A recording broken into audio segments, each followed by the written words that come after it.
هذه المرثية في المرحوم عبد الناصر مفرح حسين الذنبي رحمة الله تغشاه، وهي مقدمة من أبوه وإخوانه.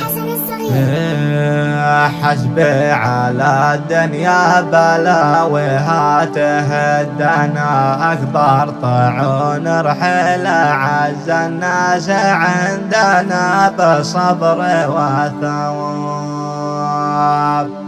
سالك تعظم أجرنا يا محيي العظام، حسبي على الدنيا بلاويها تهدنا، أكبر طاعون رحلة عز الناس عندنا بس الصبر ثواب. حسبي على الدنيا بلاويها تهدنا، أكبر طاعون رحلة عز الناس عندنا بس الصبر ثواب.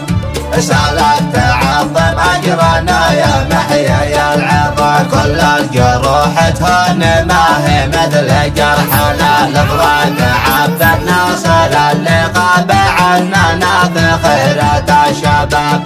قد راح في 16 من موسم الصيام، أقسى خبر قد شب ناره في صدورنا، أبوه وأخوانه ومن هم في ديارنا في حزن واكتئاب. ودانا به والقال هذا في يمن وشام، أصعب مرض ذقه 6 سنين في عنالة الفدا مقبول، مهما كان مننا بندي المصاب، ويعيش في راحة ويتعافى من السقام. العد ما هو عد يا صدمة كبودنا، وبالمفرح ما يكون موجود بيننا ونطول الغياب. وعيوننا من جور هذا الغبن ما تنراع، الوفا والطيب بعده زاد قهرنا، رجال ما ننساه مهما طال وقتنا، نرى الحزن عذاب.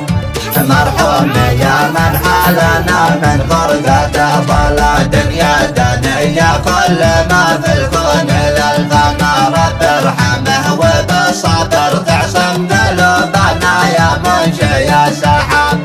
واجعل لها الفردوس نعم الدار والمدار، حسبي على الدنيا بلاويها تهدنا، أكبر طاعون رحلة عز الناس عندنا بس الصبر ثواب. سالك تعظم أجرنا يا محيي العظام، كل الجروح تهون ما هي مثل جرحنا، لفراق عبد الناصر اللي غاب عننا في خيرة الشباب. قد راح في 16 من موسم الصيام، أقسى خبر قد شب ناره في صدورنا، أبوه وأخوانه ومن هم في ديارنا في حزن واكتئاب. ودانا به والقال هذا في يمن وشام، أصعب مرض ذقه 6 سنين في عنالة الفدا مقبول، مهما كان مننا بندي المصاب، ويعيش في راحة ويتعافى من السقام. العد ما هو عد يا صدمة كبودنا، وبالمفرح ما يكون موجود بيننا ونطول الغياب. وعيوننا من جور هذا الغبن ما تنراع، الوفا والطيب بعده زاد قهرنا، رجال ما ننساه مهما طال وقتنا، نرى الحزن عذاب. مرحوم يا من حالنا من فرقته ضلا، دنيا دنيا كل ما في الكون للفنا، رب ارحمه وبالصبر تعصم قلوبنا يا منشي السحاب. واجعل